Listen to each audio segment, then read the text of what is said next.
काल अधिवेशनाचा दुसरा दिवस होता। प्रत्येक दिवशी महाराष्ट्राच्या तमाम जनतेच्या वतीने आम्ही सरकारला अध्यक्षांच्या माध्यमातून प्रश्न लक्षवेधी त्या ठिकाणी विचारत असतो। काल काही प्रश्न ते सुद्धा महत्त्वाचे प्रश्न आम्ही सरकारला विचारले होते,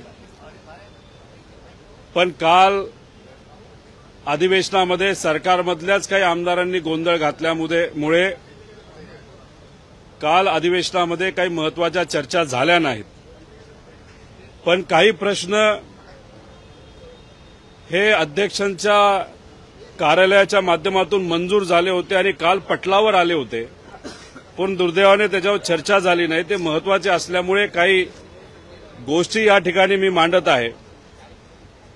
काल 30वा नंबरचा प्रश्न, खरं तर अध्यक्षांना आम्ही विनंती करतो, काही महत्त्वाचे प्रश्न जे असतात ते तुम्ही 30व्या 35व्या 40व्या नंबरवर न टाकता पहिल्या 10 मध्ये टाकलं तर त्याच्यावर चर्चा तरी होईल। 30व्या नंबरचा प्रश्न होता, परभणी येथे एका व्यक्तीचा न्यायालयीन कोठडीत झालेला मृत्यू, म्हणजे सोमनाथ सूर्यवंशीच्या बाबतीतला हा विषय त्या ठिकाणी आम्ही मांडला होता। जेव्हा ही हत्या झाली होती, मृत्यू झाला होता, अनेक नेते तिथं गेले होते, माझ्यासारखा कार्यकर्ता सुद्धा तिथं गेला होता। तिथं गेल्यानंतर कशा पद्धतीने सोमनाथचा मृत्यू झाला हे तिथे असणाऱ्या लोकांनी सांगितलं आणि लोकांचं मत आहे आणि आमचं सुद्धा मत आहे, याला पूर्णपणे पोलीस प्रशासन जबाबदार आहे। आम्ही जेव्हा त्यावेळेस म्हणत होतो की सोमनाथ सूर्यवंशीचा मृत्यू हा पोलीस कोठडीमध्येच झाला, त्याचा अर्थ त्याला त्या ठिकाणी त्याला मारण्यात आलं, तेव्हा सरकारकडनं बोलण्यात आलं होतं असं कुठेही काही झालेलं नाही। पण आम्ही हा प्रश्न काल सरकारला जेव्हा विचारला तेव्हा सरकारने मान्य केलं की सोमनाथचा मृत्यू हा पोलीस कोठडीमध्ये झाला। त्याच्याचबरोबर सरकारने हे सुद्धा त्या ठिकाणी सांगितलेलं आहे की या विषयाच्या बाबतीत आम्ही एक सेवानिवृत्त न्यायाधीश माननीय VL अचलिया यांच्या अध्यक्षतेखाली समिती गठीत केलेली आहे, पण या समितीने काय केलं हे अजूनपर्यंत त्यांनी सांगितलेलं नाही। त्यामुळे काल या प्रश्नाच्या माध्यमातून सरकारचं लक्ष सोमनाथ सूर्यवंशीकडे पण देण्याचं आणि आणण्याचा आम्ही विचार त्या ठिकाणी केला आणि याच्या पुढे त्यांच्यासाठी सुद्धा आम्ही सर्वजण मिळून तिथं लढणार आहोत। बीडच्या बाबतीतला प्रश्न आम्ही मांडला होता, तो 12व्या नंबरला होता। त्याच्यामध्ये आम्ही असं म्हणालो होतो की बीड जिल्ह्यातील हत्या झालेल्या प्रकरणातील संबंधितांना अटक करून कारवाई करण्याबाबत हा एक मुद्दा होता। काल धनंजय मुंडेंनी त्या ठिकाणी राजीनामा दिला, तो विषय तिथं संपतो असं नाही, त्यांना FIR मध्ये सह आरोपी करा अशी सुद्धा आम्ही त्या ठिकाणी मागणी करत आहोत। ते त्या बाबतीत काय होईल बघू। पण आम्ही विचारलं होतं गेल्या 10 महिन्यामध्ये बीडमध्ये किती मर्डर झाले हे तुम्ही त्या ठिकाणी सांगा। 10 महिन्यामध्ये 36 खून हे बीडमध्ये तिथं झाले आहेत आणि त्याच्यामध्ये नावं कोण आहेत? महादेव मुंडे, बांगर, तसंच घरबुडे, आंधळे, म्हणजे काही लोक संतोष देशमुखचा विषय आपण जेव्हा लावून धरत होतो तेव्हा जातीवादाचा विषय त्या ठिकाणी आणत होते, पण ही नावं आपण बघितली आणि असे कितीतरी बघितले तर अनेक समाजाच्या लोकांवर तिथं अन्याय झाला, त्यांचा मृत्यू झाला। त्यामुळे ह्या सगळ्यांना न्याय मिळाला पाहिजे। त्याच्यामध्ये खोलात जाऊन याच्यावर कुठेतरी डिटेलमध्ये जाऊन इन्व्हेस्टिगेशन झालं पाहिजे असं आमचं मत आहे। आणि त्यावेळेस आम्ही बोललो होतो की हा वाल्मिक कराड पोलिसांना फोन करायचा की याला शस्त्र परवाना द्या, त्याला शस्त्र परवाना द्या, तेव्हा तिथं असणाऱ्या सरकारने आम्हाला सांगितलं होतं की हे काही हवेत बोलत आहेत। 206 लोकांना त्या ठिकाणी शस्त्र परवाने दिले होते फक्त फोनवर। मग आम्ही जेव्हा हा प्रश्न तिथं विचारला तेव्हा सरकार म्हणते त्यातले 109 का 10 लोकांचे शस्त्र परवाने आम्ही कॅन्सल केले। म्हणजे आम्ही मुद्दे मांडत असताना खरे मुद्दे त्या ठिकाणी मांडत होतो, पण सरकार फक्त दिशाभूल करण्याचा प्रयत्न तिथं करत होते। त्यामुळे संतोष देशमुखांना न्याय देत असताना या लोकांना जिथं त्या ठिकाणी मर्डर झालाय त्यांना सुद्धा त्या ठिकाणी न्याय देण्याची जरूरत आहे। त्याच्याचबरोबर हा जो वाल्मिक कराड आहे त्याच्या विरोधात अनेक लोकांना आवाज उठवायचा आहे। त्यामुळे बीडच्या लोकांना मी विनंती करेल की आता कुणी तिथं घाबरू नये। महिलांना अत्याचार झाला असेल, मर्डर झाला असेल, हाणामारी झाली असेल, जर वाल्मिक कराडच्या विरोधात तुम्हाला त्या ठिकाणी पुढाकार घ्यायचा असेल तर तुम्ही घ्या। अख्खा महाराष्ट्र हा तुमच्या बरोबर आहे, या ठिकाणी आम्ही सर्वजण सांगतो। त्यानंतर रायगड रेप बद्दल आम्ही विषय सरकारला विचारला होता, ज्याच्यामध्ये एका तरुणीवर बलात्कार झाला, दुर्दैवाने तिचा त्या ठिकाणी खून सुद्धा झाला होता. आम्ही प्रश्न विचारला होता की त्या बाबतीत काय सरकारला म्हणायचं आहे, आणि आम्ही हेही विचारलं होतं की तिच्यावर बलात्कार झाला होता आणि मर्डर झाला होता का. तर दुर्दैवाने असंवेदनशील गृह मंत्रालयाच्या माध्यमातून आम्हाला जे उत्तर आलं हे अंशतः खरे आहे. म्हणजे आम्हाला कळत नाही की त्या मुलीवर रेप झाला, तिचा मर्डर झाला, याच्यामध्ये अंशतः काय. म्हणजे सरकार महिलांच्या बाबतीत किती संवेदनशील आहे हे या ठिकाणी या माध्यमातून कळतं. गेल्या काही दिवसांमध्ये सुद्धा गडचिरोलीला रेप झाला, पुण्यामध्ये रेप झाला, पण त्याच्या बाबतीत अजून सरकारने कुठेही त्या ठिकाणी ठोस पावलं घेतलेली आपल्या सगळ्यांना दिसत नाही. शक्ती कायदा आणला पाहिजे असं आम्ही सगळेजण म्हणतो, पण अशा पद्धतीने सरकार जर उत्तर देत असेल तर म्हणजे ते अतिशय दुर्दैवी गोष्ट असं आपल्याला म्हणावं लागेल.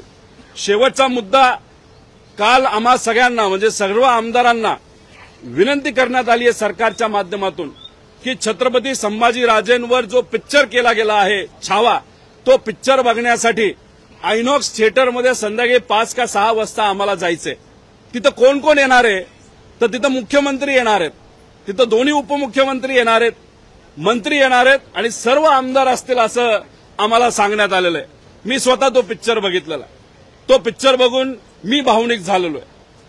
आणि अशा परिस्थितीमध्ये तिथं गेल्यानंतर तो पिक्चर बघत असताना जेव्हा आम्ही भावनिक होतो तेव्हा छत्रपती शिवाजी महाराज, छत्रपती संभाजीराजे, विश्वरत्न डॉक्टर बाबासाहेब आंबेडकर, महात्मा फुले, लोकशाहीर अण्णाभाऊ साठे हे सगळे जे महामानव होऊन गेले, पुण्यश्लोक अहिल्यादेवी होळकर, या महामानवांच्या विरोधात जो कुणी विरोधात बोलतो त्याच्या विरोधात अख्खा महाराष्ट्र एकत्रित येत असतो.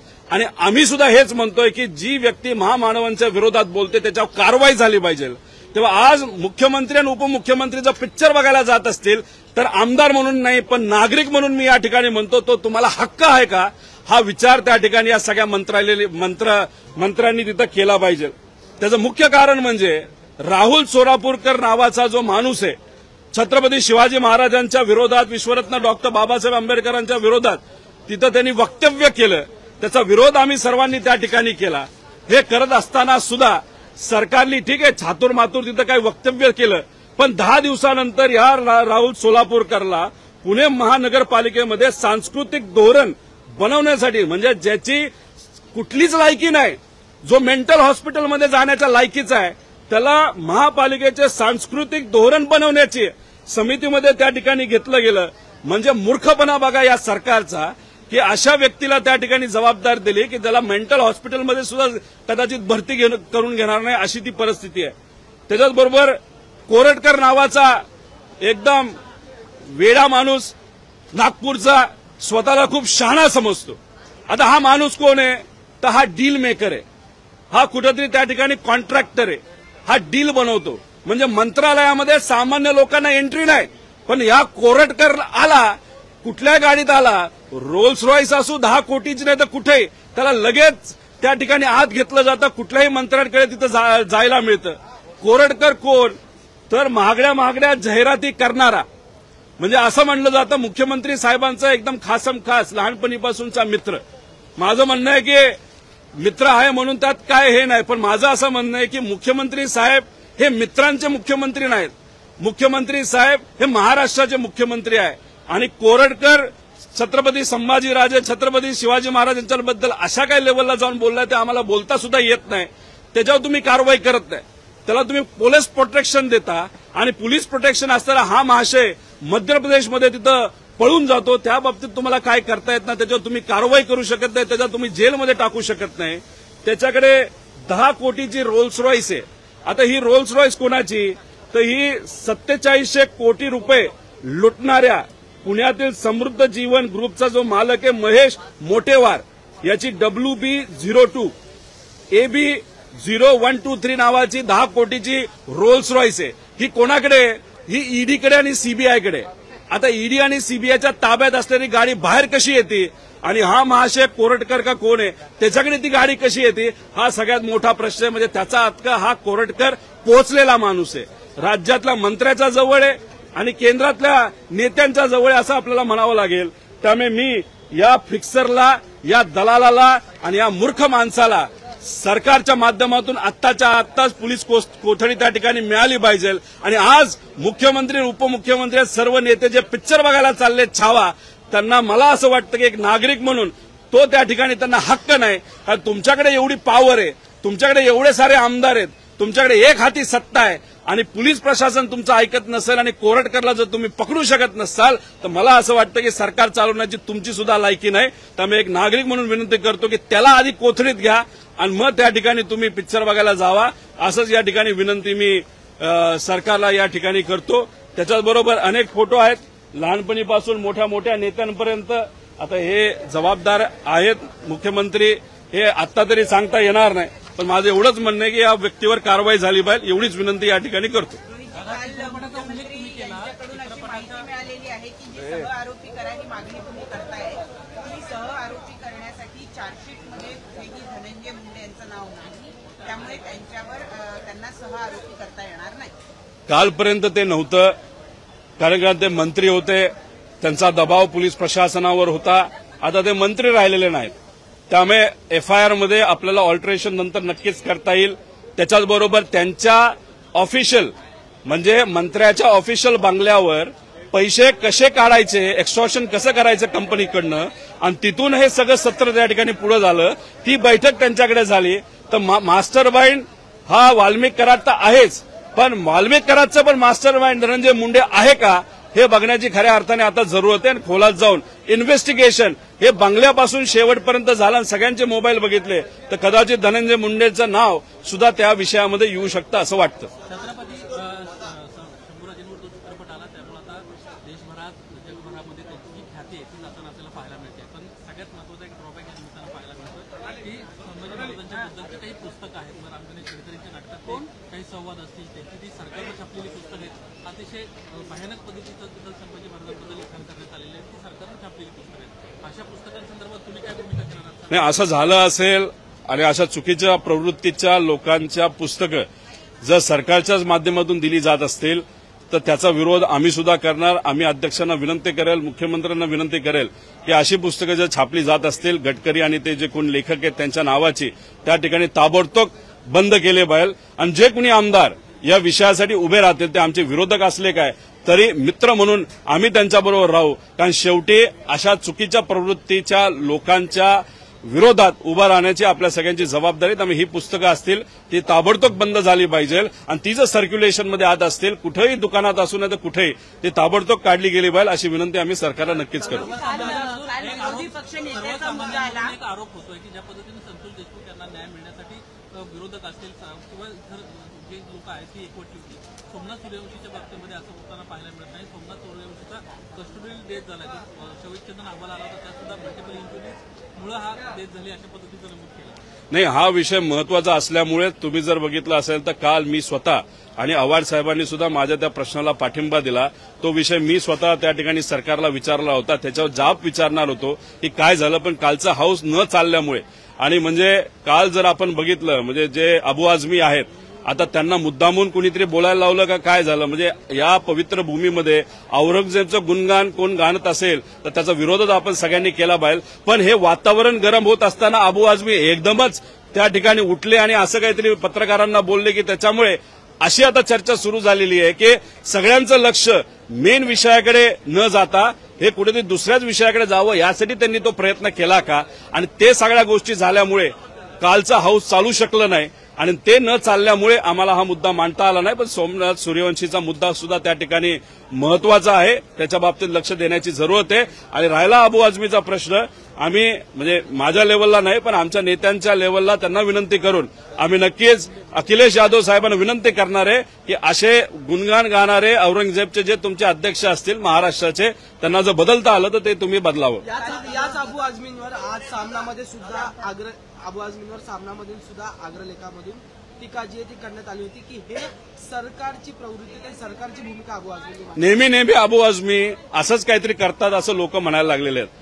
मला तर अबू आझमींना विनंती करायची की तुम्ही जेव्हा एखादं स्टेटमेंट देता मतदारसंघाचा विचार करून तुम्ही स्टेटमेंट कशाला देता, मग तुम्हाला कुठलाही अधिकार नाही की तुम्ही राज्याचे एसपीचे अध्यक्ष आहात, मला तेच अखिलेश यादव साहेबांना सांगायचे, विनंती करायचे, असा जो माणूस फक्त स्वतःचं हित बघतो, एखाद्या स्टेटमेंटच्या माध्यमातून सरकारला फायदा व्हावा, एखाद्या महत्वाच्या विषयातून फक्त लक्ष विकेंद्रीकरण त्या ठिकाणी व्हावं, यासाठी जर फक्त यांचा वापर केला जात असेल तर या महाशयांना घरी बसवा, अध्यक्षपद घालवा आणि एखाद्या चांगल्या होतकरू व्यक्तीला त्या ठिकाणी एसपीचं अध्यक्षपद या महाराष्ट्राचं द्यावं, एवढीच विनंती त्या ठिकाणी करणार. मुंडेंचा राजीनामा हा मुख्यमंत्र्यांच्या संपूर्ण धमकीनंतर झालेला आहे. धनंजय मुंडे पूर्वी राजीनामा देण्याच्या भूमिकेवरती ठाम नव्हते, परंतु मुख्यमंत्र्यांनी ज्यावेळेस धमकी दिली की तुम्हाला मंत्रिमंडळातून काढण्याच्या संदर्भात राज्यपालांना पत्र दिलं. हे बघा, हे फक्त आता नरेटिव्ह सेट केलं जात आहे मुख्यमंत्र्यांच्या कार्यालयाकडनं.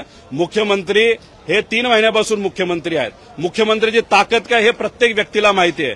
मुख्यमंत्र्याला जर 3 महिन्यापूर्वी वाटलं असतं की माझा मित्र म्हणजे त्यांचा देवेंद्र फडणवीस साहेबांचा मित्र म्हणजे धनंजय मुंडे हा चुकलाय, तर लगेच तिथल्या तिथं त्यांनी त्या ठिकाणी निर्णय घेतला असता. त्यांच्याकडे एवढी ताकद आहे मुख्यमंत्र्यांकडे, कुणी असू त्याला खाली बसवण्याची ताकद आहे. त्यावेळेस बरं तुम्हाला काही सुचलं नाही. आता तुम्ही 3 महिन्यानंतर तुमचं कार्यालय म्हणतं की मुख्यमंत्री आधीपासून त्या ठिकाणी सांगत होते, बोलत होते, धमकी देत होते. मग 3 महिन्यापूर्वी धमकी द्यायला तुम्हाला कुणी थांबवलं असतं? जर दिली असती तर आम्ही त्याचं स्वागत केलं असतं. 3 महिने तुम्ही सगळे झोपला आणि लोकांनी हा विषय हातात घेतला, लोकांनी वातावरण गरम केलं, देशमुख परिवाराने वातावरण गरम केलं, संघर्ष केला, मग तुम्हाला गुडघ्यावर यायला लागलं आणि त्या ठिकाणी तुम्हाला राजीनामा घ्यावा लागला. त्यामुळे मुख्यमंत्र्यांना मला परत एकदा सांगायचंय, तुम्ही मित्रांचे मुख्यमंत्री नाही, या महाराष्ट्राचे मुख्यमंत्री आहात. महाराष्ट्राच्या हितासाठी निर्णय हा तुम्हाला घ्यावाच लागेल, पण उशिरा घेतला म्हणजे त्याचा अर्थ त्याच्यामध्ये काहीतरी काळं बेरं आहे असं आमचं सगळ्यांचं मत आहे.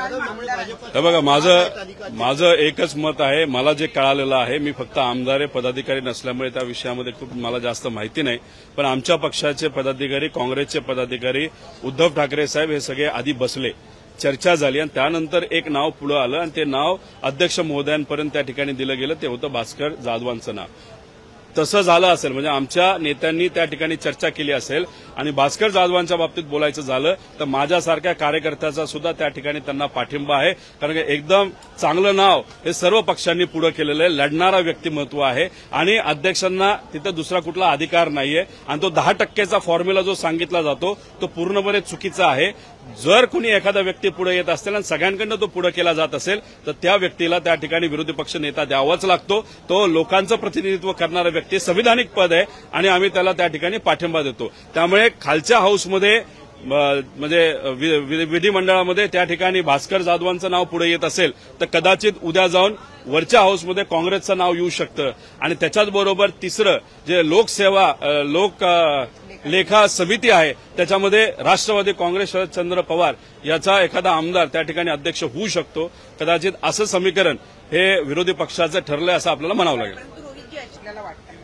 नाही, बघा, अधिकार आहे. शेवटी सगळ्यांनी चर्चा करून योग्य तो मार्ग काढण्याची जरूरत आहे. जयंत पाटील साहेबांनी तो मुद्दा त्या ठिकाणी व्यक्त केला असेल, नाही तर मांडला असेल तर त्याला नक्कीच काही ना काहीतरी वजन असेल. त्यामुळे माझं असं म्हणणं आहे, 2.5 वर्ष असू नाही तर 1.5 वर्ष असू, तो सगळा विषय नंतर येतो. आता आम्हाला विरोधी पक्ष नेता पाहिजे आणि लवकरात लवकर तो मिळाला पाहिजे अशी विनंती नागरिकांच्या आणि विरोधी आमदारांच्या वतीने मी सर्वच आमच्या नेत्यांना त्या ठिकाणी करतो. महायुतीमधील एका मंत्र्याचा मुलीला स्वतःचे काही व्हिडिओ पाठवले, या महिलेचा तिला विनाकारण त्रास दिला जातो, त्यांनी या संदर्भातली कारवाईची मागणी केली. मंत्री माहित नाही, जर सरकार त्याच्यावर काय करत नसेल तर महिलेचं नाव न पुढे करता जर आम्हाला त्या विषयाबद्दल काही माहिती कळाली तर त्या महिलेला नक्कीच आम्ही न्याय देण्याचा प्रामाणिकपणे प्रयत्न त्या ठिकाणी करू. त्यामुळे असं आपल्याकडे काय असेल तर सांगा. पण एखादी महिला जर बोलत असेल माझ्यावर अन्याय झाला तर नक्कीच सरकारकडनं पक्ष, कार्यकर्ता, पदाधिकारी, मित्र न बघता कुठल्याही व्यक्तीला न्याय देण्याची भूमिका ही सरकारची त्या ठिकाणी असावी असं आमचं सगळ्यांचं मत आहे. त्याच्याचबरोबर काल एकदम महत्वाचा विषय आम्ही मांडला होता तलाठी भरतीच्या बाबतीत. तुम्हाला आठवत असेल काही महिन्यांपूर्वी मी तलाठी भरतीमध्ये भ्रष्टाचार झाला असं सांगितलं होतं.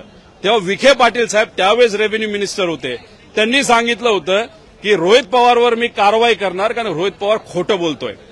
मला विखे पाटील साहेबांना आणि आजच्या सरकारला आणि आजच्या रेव्हेन्यू मिनिस्टरला त्या ठिकाणी बोलायचंय की एक विषय नांदेडमध्ये झाला होता, त्याच्यामध्ये 1.5 कोटी रुपयाचा भ्रष्टाचार झाला असा मुद्दा त्या ठिकाणी आम्ही मांडला होता आणि सरकारने मान्य केलेलं आहे की नांदेडमध्ये जी तलाठी भरती झाली त्याच्यामध्ये 1.5 कोटी रुपयाचा भ्रष्टाचार झालेला आहे.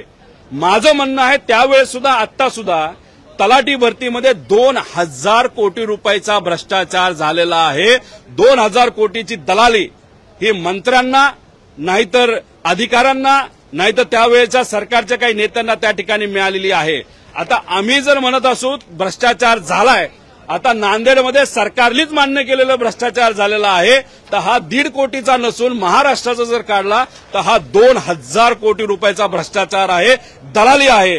त्यामुळे ह्या सरकारचा खरा चेहरा आता हळूहळू लोकांसमोर त्या ठिकाणी आलेला आहे. त्यामुळे विखे पाटील साहेब आज तिथले मंत्री नसले तरी आजच्या या मंत्र्यांना, बावनकुळे साहेबांना मला विचारायचंय, माझ्यावर तुम्ही कारवाई करणार होता, आता या लोकांवर आणि या सिस्टममध्ये याच्यावर भ्रष्टाचार झाला त्या सर्व लोकांवर अधिकाऱ्यांपासून मंत्र्यांपर्यंत तुम्ही कारवाई करणारे तेवढा दम आणि तेवढी ताकद तुमच्यामध्ये आहे का, हे लोकांना आणि खास करून युवांना दाखवून देण्याची विनंती या ठिकाणी मी करतो.